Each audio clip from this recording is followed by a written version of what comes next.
Welcome to another episode of Waves of Wisdom.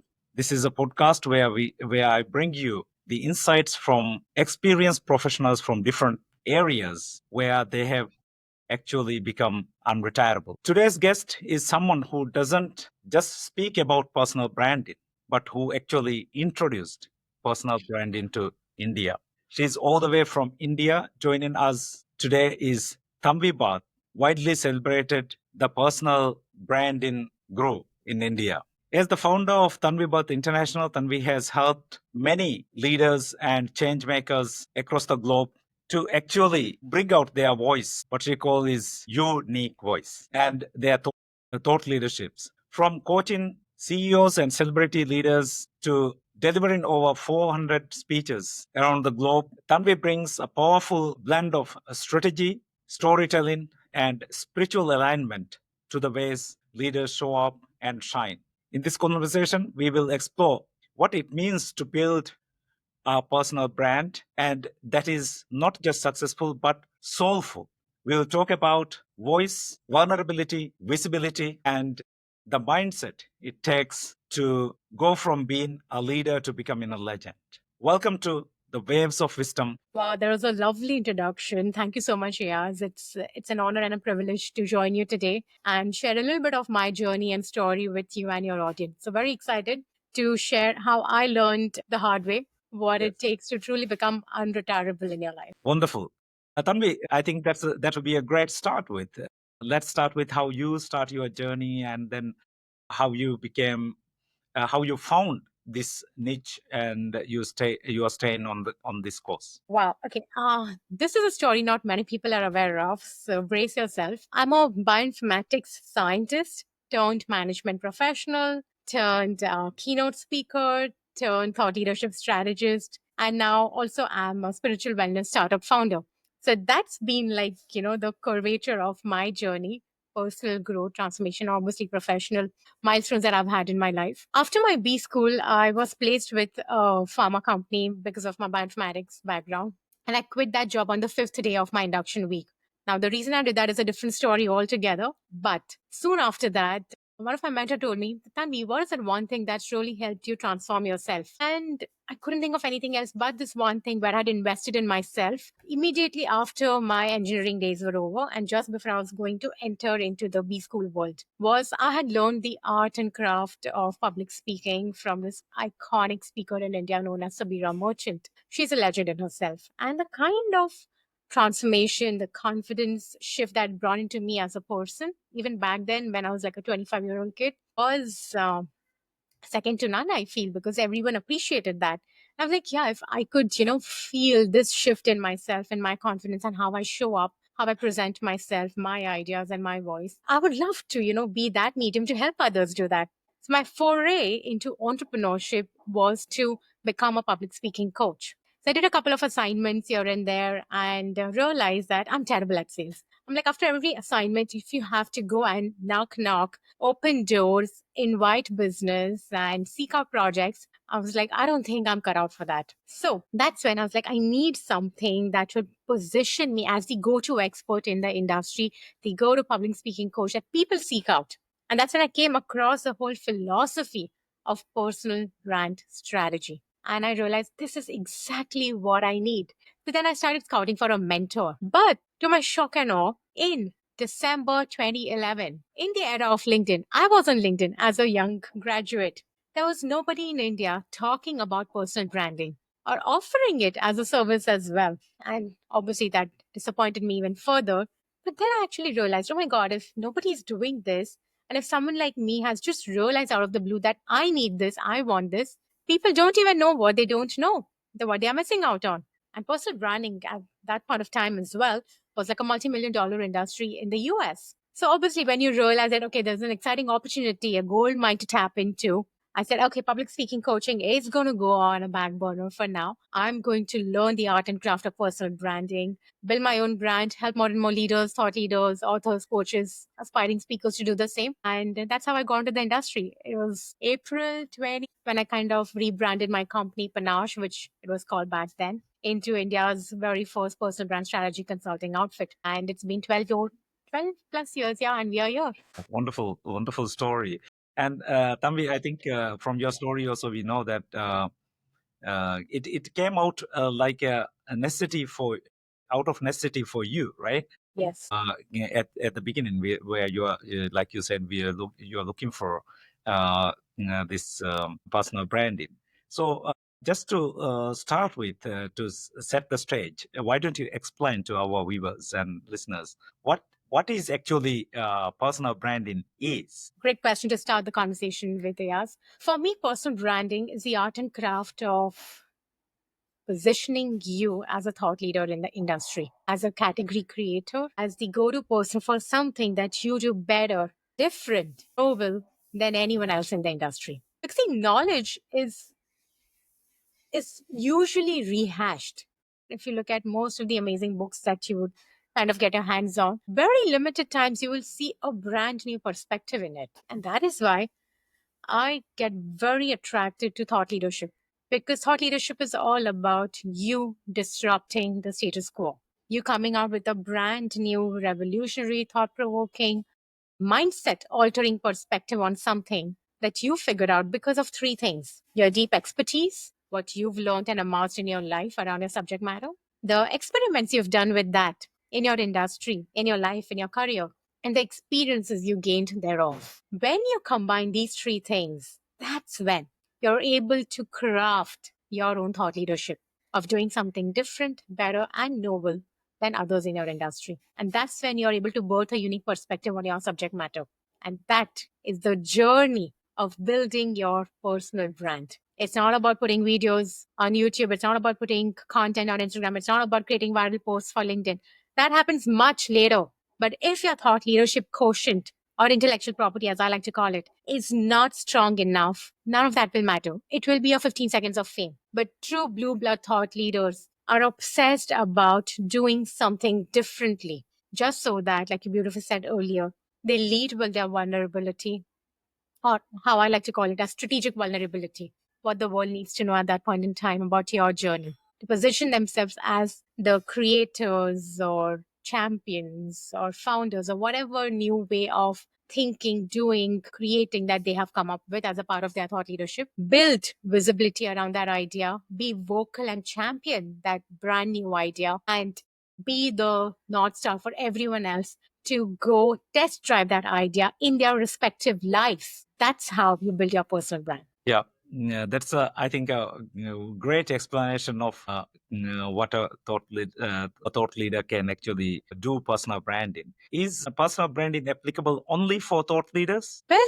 the dimension of personal branding I get excited about is thought leadership, Okay. right? Having said that, I think personal branding is so important today that even if you're not on the journey of thought leadership yet, because thought leadership is a marathon, you can't be a thought leader overnight, but you have to begin building your brand as an expert in the making. Even if, when I started building my brand 12 years ago, I wasn't an expert. I was an expert in the making. I definitely was not a thought leader back then. I wanted to be one.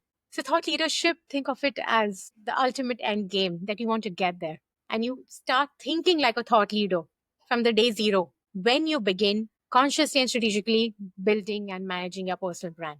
But the journey is very simple. So, I have this pyramid that I call the thought leaders pyramid. You begin your journey as an expert in the making, or an expert. Obviously, if you've been in the industry for a few good years, you're already an expert in something. From there, you start becoming an influencer, you start becoming visible, vocal, valuable by paying it forward on what you know, what you've learned, and helping others do something better. After that, while you've been continuously focused on influencing and enriching people with your core expertise, your brand new ideas, your disruptive philosophies, and futurist projections, let's call it that. That's when you start being seen as a disruptor in the industry. Right. So the next stage on the pyramid is, you have to evolve into the disruption mode or the innovation mode or the creation mode. And when you practice that, when you pilot that, when you test drive that, that's when you ultimately know, is this worthy of thought leadership? Or am I just repeating something that others have said?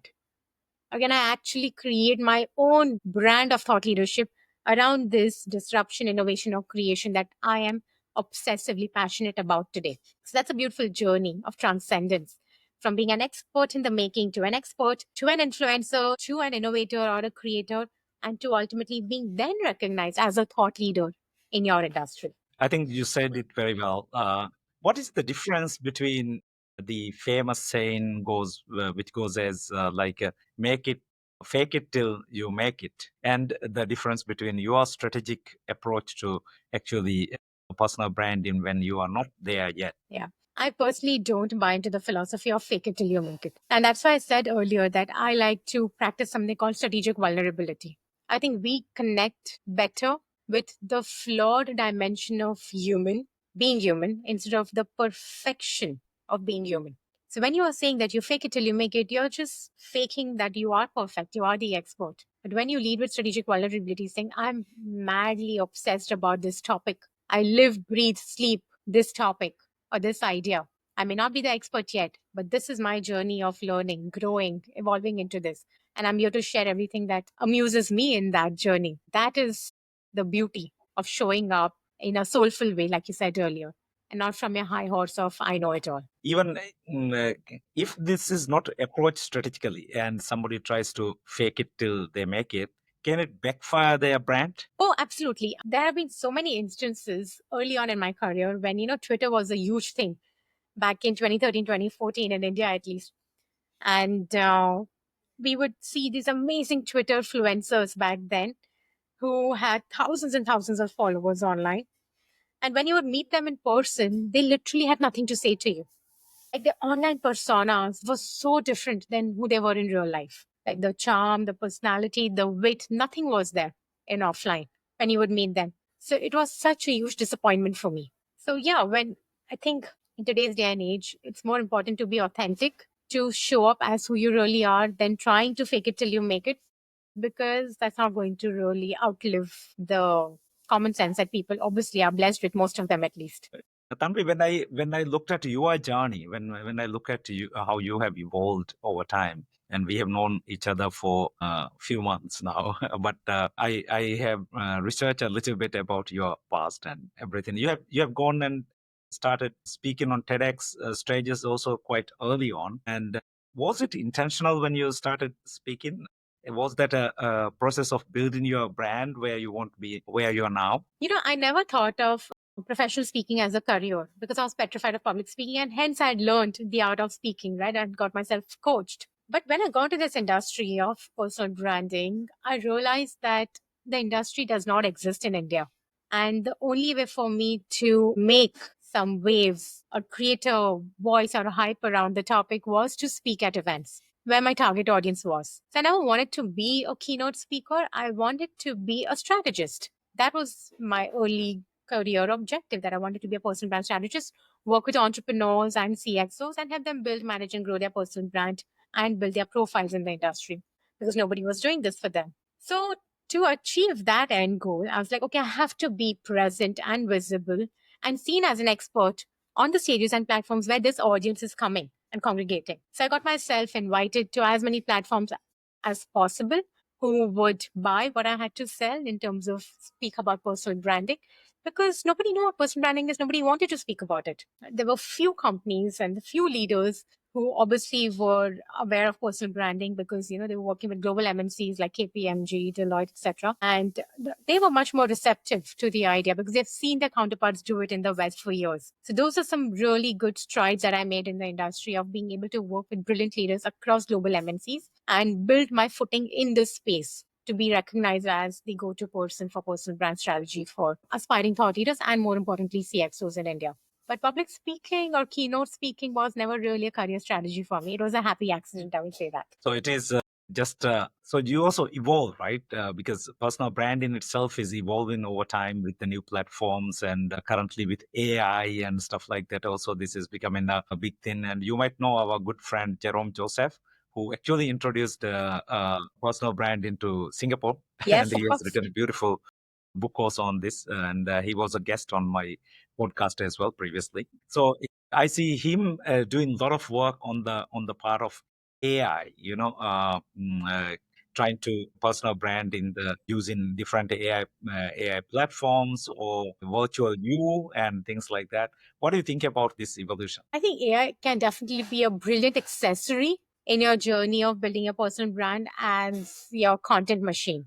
correct? But I have a pet peeve against it that I will never outsource my thinking or my thought leadership to AI because then there is no uniqueness to it.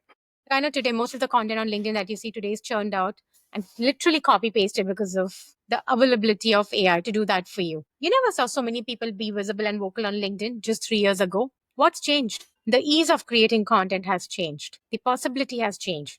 People who are never thinkers or writers are now viral on LinkedIn.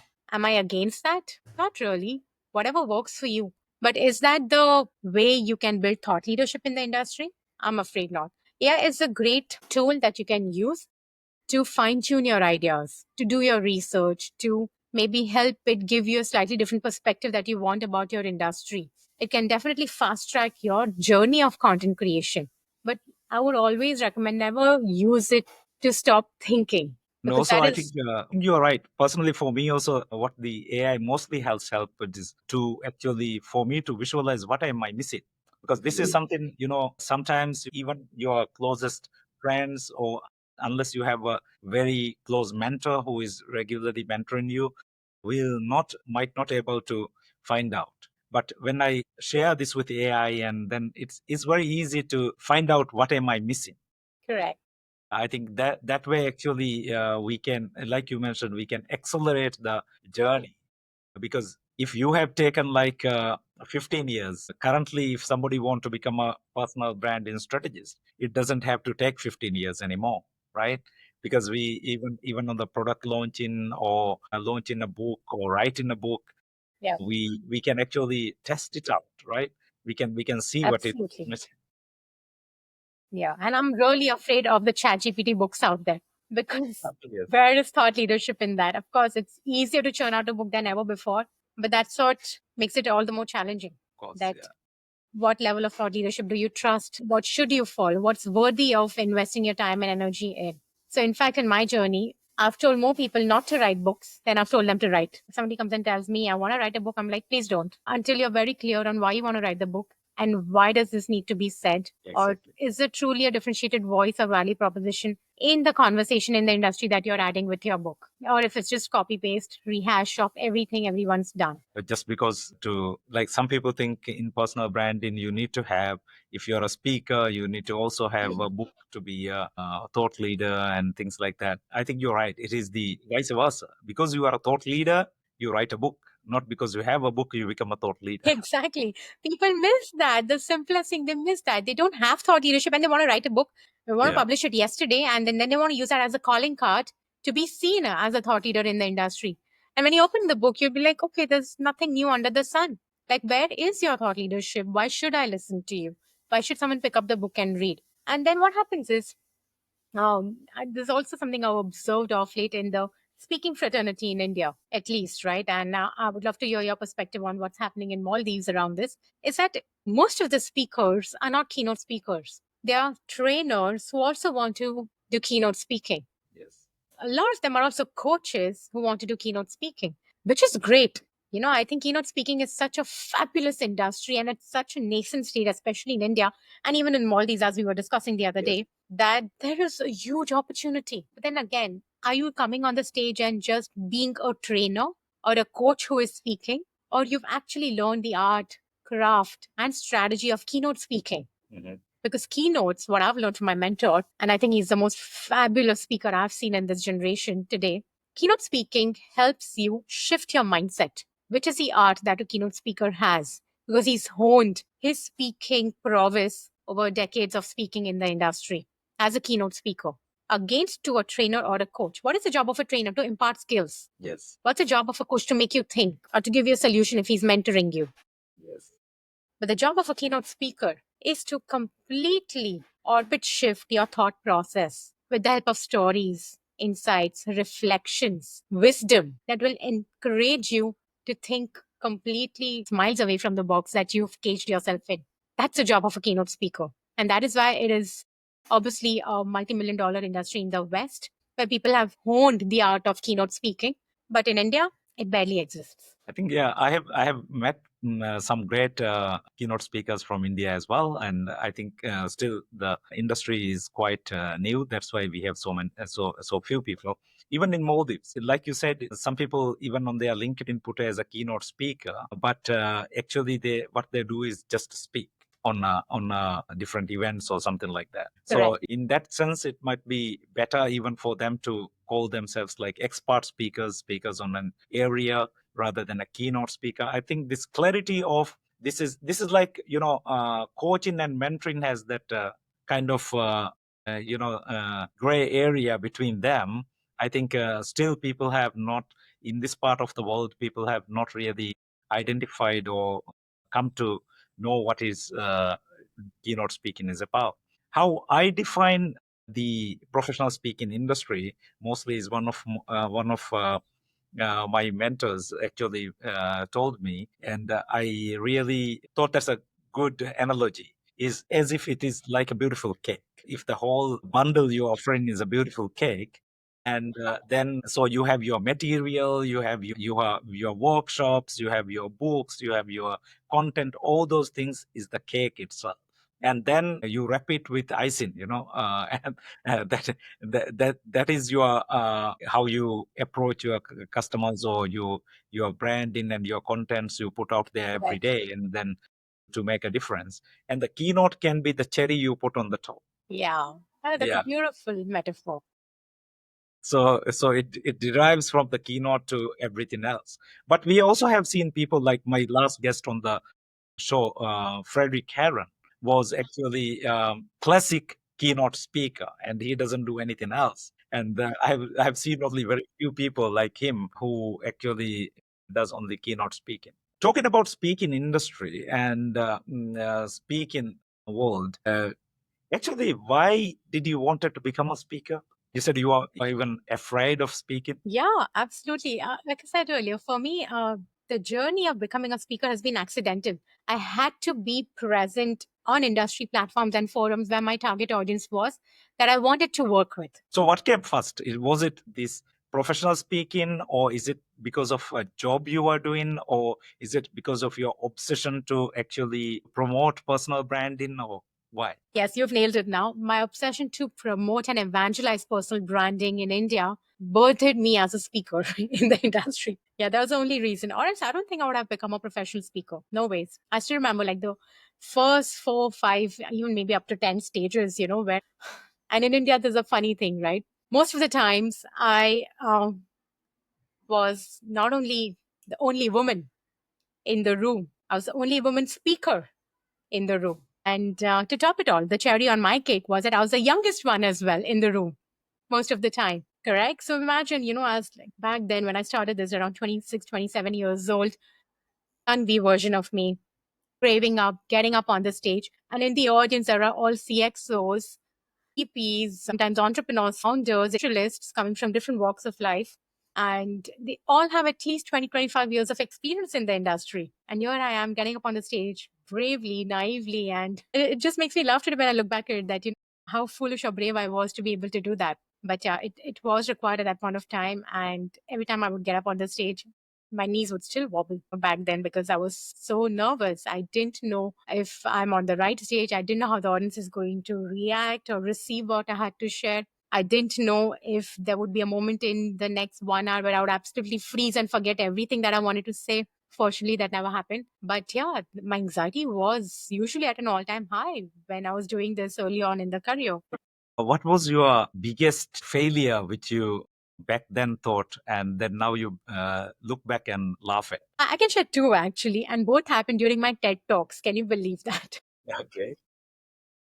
So in my very first TED talk, I had a lovely presentation that I wanted to make along with the talk that I was supposed to give. And somewhere around the 9 or a 10 minute mark, I'm holding the slide sorter in my hand, and I realized that, oh my God, I have forgotten to move the slides completely. There's a screen behind me, and it had this cover slide of my presentation throughout the whole talk. I completely forgot, and I had made a beautiful, visually engaging presentation to accompany the points that I was making in my TED talk, and I completely missed it. I completely forgot to change my slides. And somewhere when that That, realization, that, that recorded TED Talk doesn't have the slides. It doesn't. It just has one static slide throughout my talk. All right. All right. And I'm holding the slides out and I forgot to move. Click, click, click. Didn't happen. And by the time I realized, I'm like, now no point moving ahead. Then I completely ignored that. But yeah, that's a regret that I should have remembered. But it was my first TED Talk, so I'm going to cut me some slack on that. My second TED Talk, uh, there was 7 points. My second TED Talk was actually a very interesting topic. It's called Seven Laws of Karmanomics. What's that? Seven Carbonomics? Laws of Karmanomics help you build your personal brand. Like how seven laws of Karmanomics should be followed for you to build your personal brand in a way which is very unique to you. Correct? So that was a topic. So there were 7 points that I had to cover. Somewhere around the third or the fourth point, I don't remember now, it's been like a decade almost. I totally forgot what my next point is. It completely eluded me. But I knew what the point after was. Like I think I knew my fifth point and I'd forgotten my fourth point completely. And I'm like, oh my God, what do I do now? And in TED Talk, the etiquette is that you don't step out of the red dot that you're standing on. You're supposed to be grounded there for the entire 18 minutes or what. I'm like, oh my God, I don't know. I'm not going to pause. I'm not going to freeze. But what do I do? And I need that one moment of breather. So I decided, much against the norm, to step out of the stage, the red dot. I mapped the stage, and that helped me get those 2 seconds of respite of engaging with the audience and gather my thoughts. So I continued talking.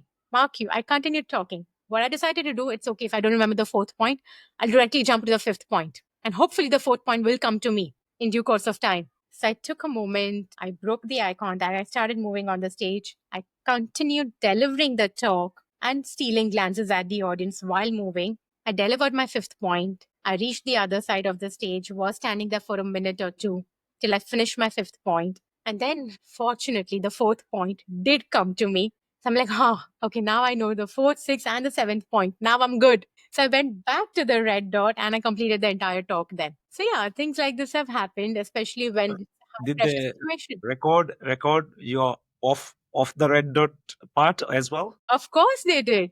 If you go and see the TED Talk Yeah, today, I you have will see seen the part of entire thing. that talk. I yet to see the full one, but I think it's a brilliant talk. And Thank you. Tanvi, now because we both are speakers, and then you already mentioned about thought leadership. Apart from, because there can be thought leaders who are not speakers as well. There are a lot of authors who are big time thought leaders, but who are not speakers as such. And I think a lot of people get into speaking um, sometimes out of necessity, like you say, but they stay as speakers because of the love they have for the profession, right? I'm sure you must be loving being a professional speaker Absolutely. as well.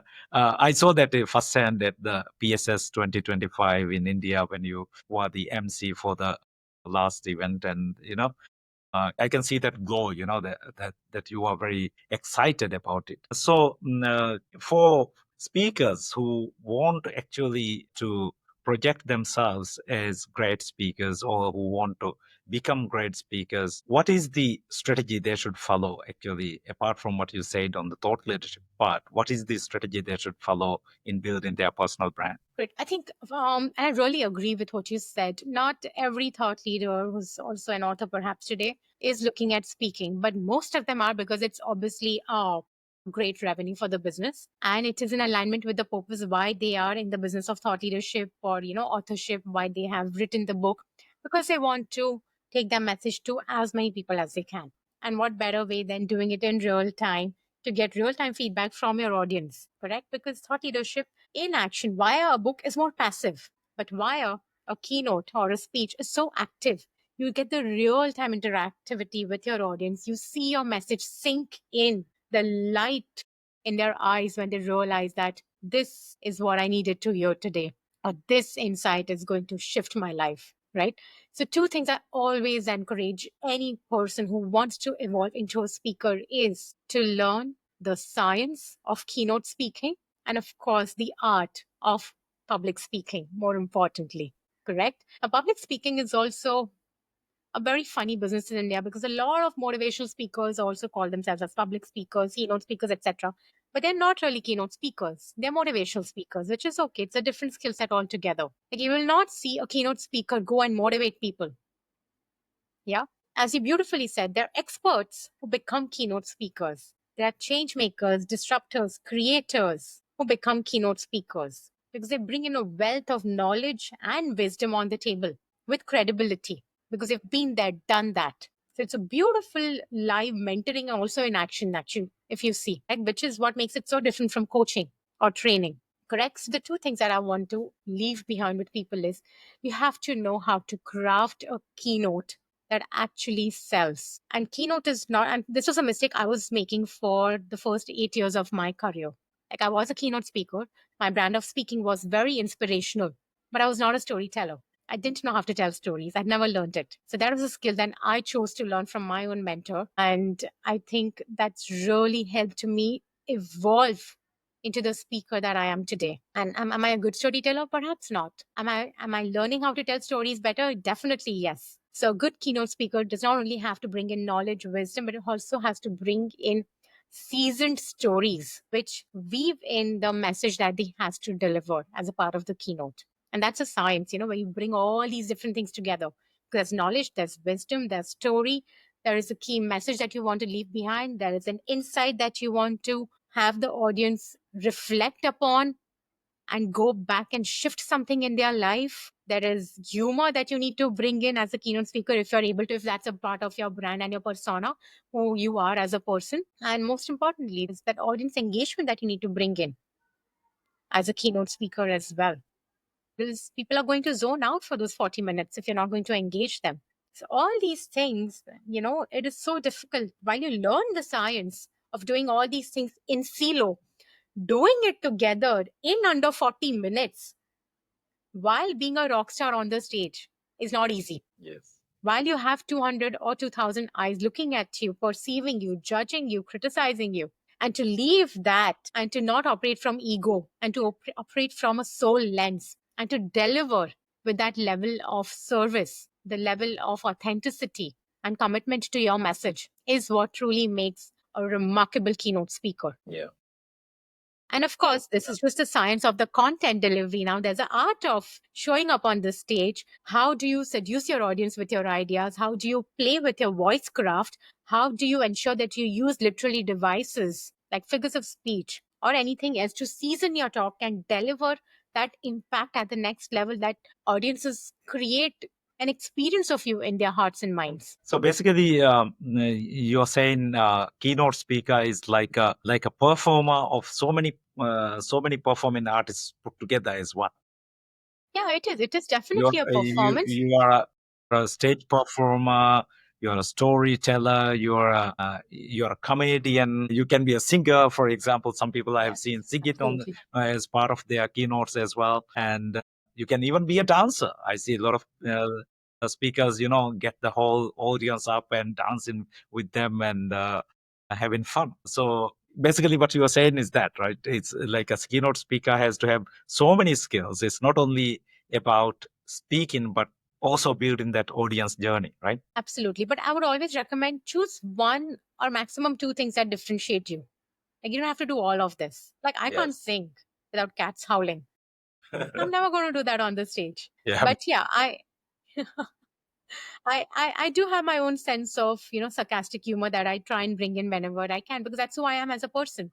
So I bring in that humor, depending obviously on the size and the stature of the audience. The humor is subdued most of the time. But yeah, that's what I do. And how important it is actually, not keynote speakers might have their keynotes written, crafted, but how important that is to be present and connecting with the audience at that moment in time. Extremely important because see, if you are someone who's got the keynote crafted, rehearsed it to the T, and you cannot allow yourself to deviate from your script, then you're going to fall flat with the audience because you're just regurgitating everything you've learned and rehearsed and memorized. But the true keynote speaker, that's why I said audience engagement as the last bit in my discourse is so important, that you have to read the room.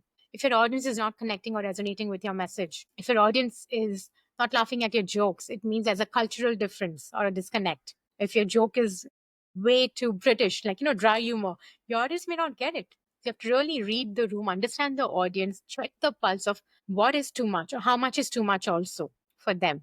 If there's a point where there's an emotional high or emotional low, stay in the moment. Let your audience live that moment with you instead of rushing through your script. I've seen a lot of speakers not give a breather after a deep, reflective question thrown at the audience. They jump to the next point and they've lost that moment of priceless impact that they had on the audience. They didn't let the audience sit in that emotional crucible that point of time. And they just wanted to finish their talk because everyone is nervous, more or less, right? They want to get it done with, especially if you're new to the game. So that's a mistake I've seen a lot of speakers make as well. The art of pause, intentional, reflective, and more importantly, seductive to ensure that your audience is literally eating from the palm of your hands is an art that you have to master only when you do stage time, stage time, stage time. Perfectly said, Anvi. And we talk about the importance of personal branding for speakers. How important is personal branding for like leaders of organizations, like C-suite executives and people like this? How important this is? Very, very important. Will never differentiate between personal branding and its importance for speakers, coaches, authors, thought leaders, or leaders in the corporate. Correct today, because for me, based on my years of experience, I've seen that every CXO or a CEO today is a potential thought leader, even if he's not practicing thought leadership. He is a practicing leader in the organization, but he may not be a practicing thought leader yet because he's never thought of it that way. And let's face it, they have their hands full. Correct, but you never know what life 2.0 or career 2.0 you may want to embark upon. Today, I'm seeing more and more extraordinary leaders from all functions, not just HR. Earlier, you would have thought that HR leaders end up becoming coaches, trainers, speakers. But no, today, more and more leaders who are from marketing functions, finance functions, tech function, more importantly than ever, are adopting thought leadership as a career strategy to stand out, to be visible, to be vocal, to be valuable, to share their deep expertise and experiments they have been engaging in with their audiences. So when you're serious about creating a profile for yourself in the industry that is second to none, you're creating your moat, you're creating and fortifying your category of thought leadership, what you do better than anyone else. Like, for example, just, because you did bring it up in my bio, the way I approach personal branding is so different from everyone else. Correct. Today, if you just do a LinkedIn search, you will see thousands of personal branding consultants, experts, strategists online. In India, I'm not sure about Maldives. But if you look at the approach they take to personal branding, they are limited. 95% of them are limited to helping you build your brand on LinkedIn. Period. And my pet peeve is that comes at the fag end of the journey of building a personal brand with a coach or a strategist. So LinkedIn or Facebook or Instagram or Correct. any other You know, platform is that's just a tool, that's right? I look at it as the iceberg metaphor, right? The 15% is your content and visibility, but the 85% is the work that I end up doing with a leader to help him or her discover their thought leadership, strategize, a complete intellectual property roadmap around it, what they will build, how they will create assets, how will they monetize, how will they introduce this at different stages and phases in their career over the next 2 to 3 years. What storylines have to be woven along with these intellectual property assets that you're creating, whether it's your books, your keynotes, your courses, your workshops, your companies, everything that you're introducing in the industry as a thought leader. So that 85% of the work, 9 out of 10 people are not doing in the industry. They're just focused and obsessed about the 15%. And that is why every LinkedIn post you read today looks and sounds the same, because most of it is created by that one entity known as ChatGPT today. Yes. And when you are strategizing the personal branding of executives or thought leaders, how do you look at intertwining it with the organizational brand?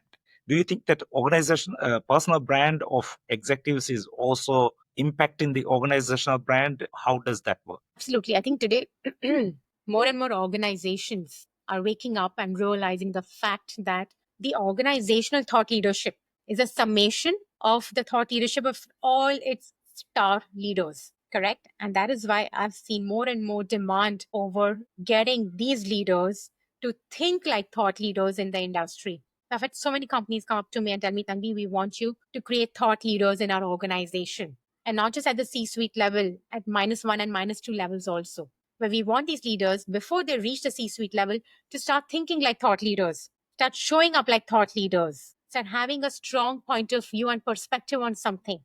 become visible and valuable to their peers, do something paid forward beyond their 9 to 5s that they have today. So today, an organization has realized that we cannot escape the advent of LinkedIn and all other digital platforms in our work ecosystems today.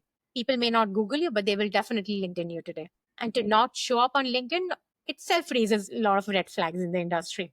That why aren't you digitally present? Why aren't you digitally savvy? Why is there a mismatch between who you say you are and what is available on the net? So, to bridge that gap, more and more organizations today have realized that they need to empower their leaders to become thought leaders internally as well as externally in the industry. And the beauty is that when a leader is empowered to do that, while he is working on his career strategy, but all the brownie points are also enjoyed by the company that has empowered him to do that. Because while the leader is visible, the company is also piggybacking on the visibility. And the company is also seen as a nurturer of talent, of enabler of thought leadership in the industry. So it's just win win win for all the stakeholders, which is, of course, the company, the leader in question, and the community that is benefiting from this cohesive efforts of thought leadership creation. I think you have beautifully explained it.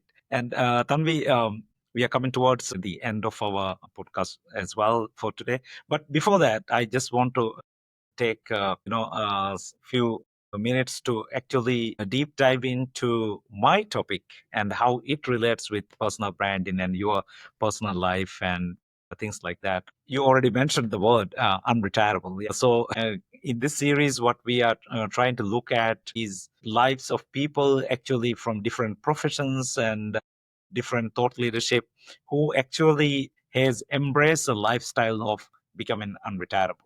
So I see, I from the moment I had conversation with you during PSS event, I realized that you have already got that mindset in place. So what do you think about this whole thing about retirement, and how long are you planning to continue what you are doing now? You know what? As someone has who's not really worked in the corporate, right? Like I've never had a job, so to speak, except those 5 days when I told you after I quit that job. I kind of live like a semi-retired life, honestly, because that's one of the perks of entrepreneurship. Correct? You do the work that means something to you. Correct. So I set up my schedule. I set up my appointments. I work on the days that I want to work. I don't work on the days when I don't want to work. I take a holiday when I want to. So that is my definition of being unretirable, regardless of whether you are at 55 or at the 39 where I am today. It really doesn't matter. What matters is that you've carved your career and your life and your lifestyle in a way that you choose how you want to work, with whom you want to work, how much you want to work. So And basically, you having that choice, you're saying. create the choice and the possibility for yourself to live the way you want to.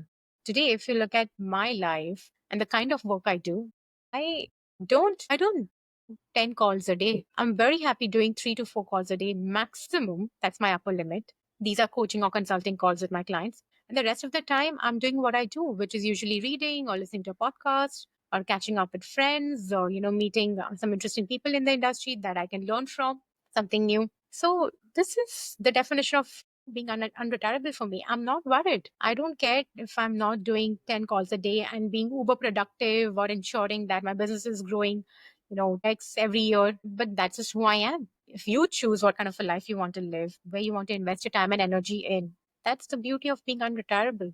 And you'll never need to retire then because you'll end up doing the work that you're madly passionate about, things that don't let you sleep at night. And you wake up in the morning, do that, indulge in that for either 2 hours or 5 hours at a stretch when you want to, create an absolute art with those 2 to 5 hours of time investment and share that with people who appreciate it. How one can find this passion and meaning in what they do, or they will know whether it is something that they can continue for the rest of their life. It's not easy because most of the leaders I've had the pleasure of coaching have been quite unidimensional in their approach and thought process that this is who I am, this is what I do, this is what life looks like. And some of them actually have gone ahead and told me that, you can't have it all in life. And I don't agree to that. If you're very clear about who you are, what you want, what your definition of all is, like one of my clients beautifully says, people want to be successful, but they don't know what success is, what Yes. success means to them. Correct? They always chase somebody else's means of the success. Exactly. right? So I think if you're so enamored by the conditioning that society has given you that what success should look like, then you're never going to retire because it's elusive. There is no full stop to what success could look like. But if you choose to decide that this is the kind of life I want to live, this is what matters to me, this is the kind of clarity I want in my life about how I show up in the world, this is the kind of work I want to do in the world because it's in alignment with my deepest spiritual essence. So, when you said earlier, when you were introducing me, that is what I do differently today. I bring in not just strategic lens of thought leadership, of personal branding, of speaking and expressing your thought leadership to the world and becoming visible, vocal, and inimitable, more importantly. But I do that with the deep spiritual lens of looking at every decision you take in your life. How authentically are you showing up for yourself? How graceful you are for yourself? How kind you are to yourself and your ecosystem that you're here to be a part of and serve? If you're able to answer most of these questions, the purpose of life, as you asked me, will eventually reveal itself to you. I think you beautifully summarize it, Tanvi. And just as a last question, if you want to go back to your 20s, Okay. when you started actually this journey, if you look at somebody who is in that age now, what would you tell to them now? Beautiful question. Something I learned the hard way. And I keep sharing this on every stage I get on is you need to learn how to transcend yourself. Self over your ears is a beautiful acronym. SELF. S stands for social shame. More often in our life, we don't do things because we are worried about, in Hindi we say, log kya kahenge? What will people say? What will people think? How will I be perceived? How will I be judged? And more dreams are kept on back burner because of this one social shame that imprisons you. The second is ego. More relationships are lost and never repaired or nurtured well because of ego. A lot of opportunities get lost in your life because you operate from an ego lens and not a soul lens. Honestly, I have lost opportunities in my life because I was operating from an ego lens and not a soul lens. So to ask yourself a question that would I jump at this opportunity if it were to come to me? And if the answer is yes, then quieten your ego and go and make that opportunity happen. Instead of thinking, why should I do that? Why should I take the lead or why should I take the initiative? L over here is limits or illusions of limits. It's not that you can't do it, it's just that you haven't done it yet. And we always hold ourselves back saying, I can't do that. I don't think I'm good enough. More people don't get up on stages and speak because they think they can't speak. Let's face it, you've been speaking for 20, 30, 40, 50 years of your life, voraciously, eloquently, in comfort circles. But you'll just choose not to do that when you are the cynosure in the room. So your limits often handicap your potential because you're not willing to take that first step and try something different, to quieten the fear and try and be fear free in that moment and push your limits. And of course, last is F that we touched base upon right now. I don't think it is possible for us to be fearless. I really don't agree to the philosophy of being fearless. We've been so badly conditioned by the society. So I rather try to be fear free. I will act in spite of the fear that I have. What will happen is the fear of failure, what will people think, feel, all these things. Fear holds you back from your social shame, ego, and limits lenses as well. You're always worried about failing and not being good enough. And the things that you don't do end up being regrets in your life that you can't let go of after a certain point in time. It's better to do, it's better to try, it's better to experience, it's better to fail. It's better to have a fabulous story to tell around that than be afraid and not do it at all. So the moment people realize that their lives would be infinitely more enriching, exciting, and enjoyable when they're able to transcend yourself like this, that's when I believe you become the most dangerous person in the room because nobody's opinion matters to you. You're not going to hold yourself back because of ego or limits or fears. They will actually show up as the highest version of the potential that is waiting to manifest via you. Beautiful summarization and a beautiful message to end with, I guess, Tanvi. And I don't want to add anything more onto that. I just want to tell my viewers embrace the mindset and the strategy of thought leadership and personal branding. And as Tanvi has explained at last, embrace the philosophy of self and become unretirable. What you love to do what you are passionate to do, and keep on doing good to the world. Until we come back again, don't forget to ride the waves of wisdom and be amazing. Thank you very much, Tanvi. Wonderful. Thank you very much.